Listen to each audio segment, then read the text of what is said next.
Okay, so Moses winds up being adopted by Pharaoh's daughter, and she's not able to nurse the child. So she's looking for a nurse, and Moses' sister says, I know a Hebrew woman who would be able to nurse him.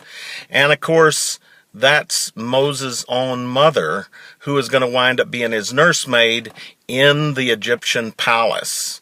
Now, if anybody thinks that Moses didn't understand, or Israel had somehow forgotten this blessing made to Abraham, and that they were intended to be the means of rescuing the world, you're sadly mistaken. They are holding tight to that. In fact, they're calling out to God Almighty to rescue them from this slavery, and to complain loudly about all the ill treatment they're getting at the hands of their Egyptian hosts. What happens then is Moses is taught by his mother, because she's his wet nurse. He's taught the role that he's supposed to play. Now, when he gets old enough in the Egyptian household, he, understanding this role that he's meant to play to save Israel out from Egyptian bondage, in order to do this, he's got to step up. And so what he does is, one day he sees two Egyptians mistreating a Hebrew slave. And he kills the Egyptians and hides their bodies and delivers this Hebrew slave.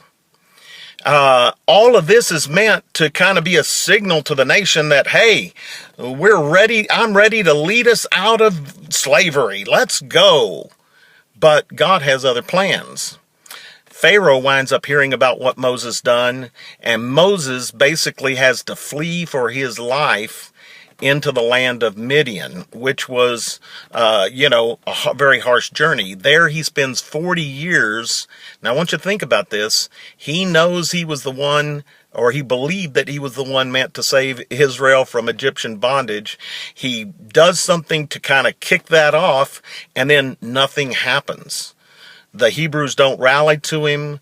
The Egyptian rulers wants to have him executed for this murder, and he has to flee 40 years into the wilderness there in Midian to basically become a sheep herder, a goat herder, with his father-in-law rule. And all of this God is using to mold Moses into the kind of man who really can deliver Israel. And 40 years later, the burning bush incident and all the rest of that stuff, he winds up sending Moses, very reluctantly, I mind you, to rescue the people of Israel out of this bondage.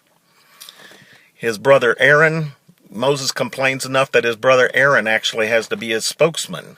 But God sends him back to Egypt to confront Pharaoh and to let Pharaoh know that his people need to be turned loose to go worship him. And with that, we'll step into the next stage of the story. Moses, of course, a very important figure here.